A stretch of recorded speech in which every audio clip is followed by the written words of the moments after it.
There is one key habit that might be the key to your personal finances, and indeed to lots of other areas of life.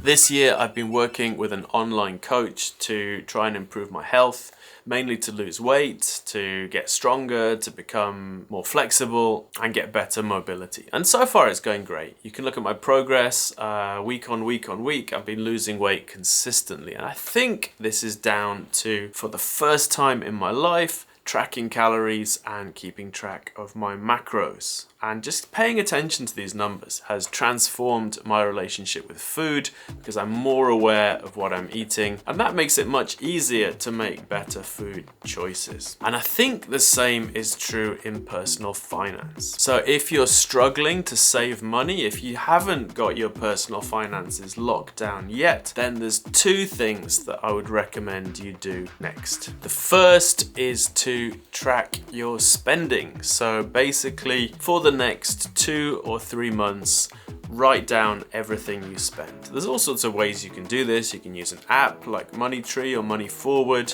You can use a notebook, and Japan is really good at this kind of thing. It's called kakebo in Japanese, and you can find dozens of specialized notebooks and printed material that will help you do this. It really doesn't matter if you do it with an app or on paper. The key thing is to make sure that you write down every single yen that's leaving your wallet, and that you do this for 2 or 3 months. And the reason we do it for 2 or 3 months is because if you just do 1 month, you might miss a lot of kind of irregular payments. But if you do it for 2 or 3, you'll probably catch most of that. Once you've got some data, I'm sure you will be astonished at just where your money is going. And for many people, just seeing these numbers for the first time is enough to help them make small changes that really change their finances for the better. What we're looking for here is to find places where you're spending money on things that you don't really care about, that are not important to you, things that don't make your life better.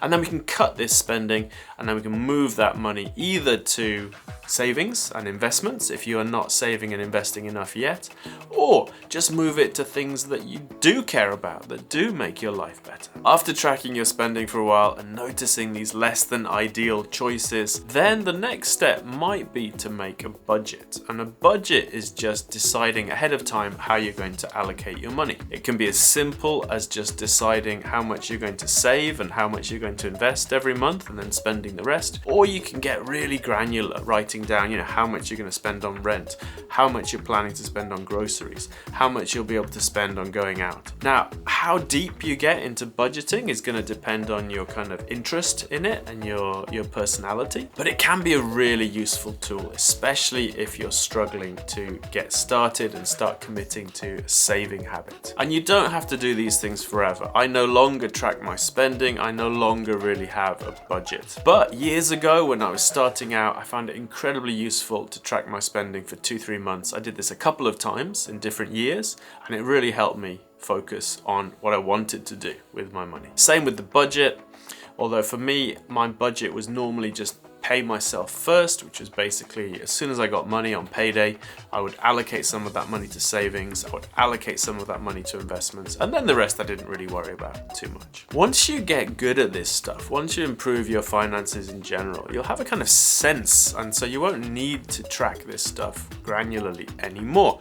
And my coach assures me that the same thing is going to happen with calories. After a few months of this, I'll have a kind of sense of how many calories different things have, what the macro components of different foods are, and I'll no longer need to track it granularly. But for now, I'm using an app called MyFitnessPal that helps me track my food in a lot of detail, and I'm finding it tremendously helpful. How about you? Have you tried tracking your spending or your calories? How did you find it? Is it something that you would recommend to others? Let us know in the comments. Thank you for watching. Do like and subscribe if you enjoyed the video, and we'll see you in the next one.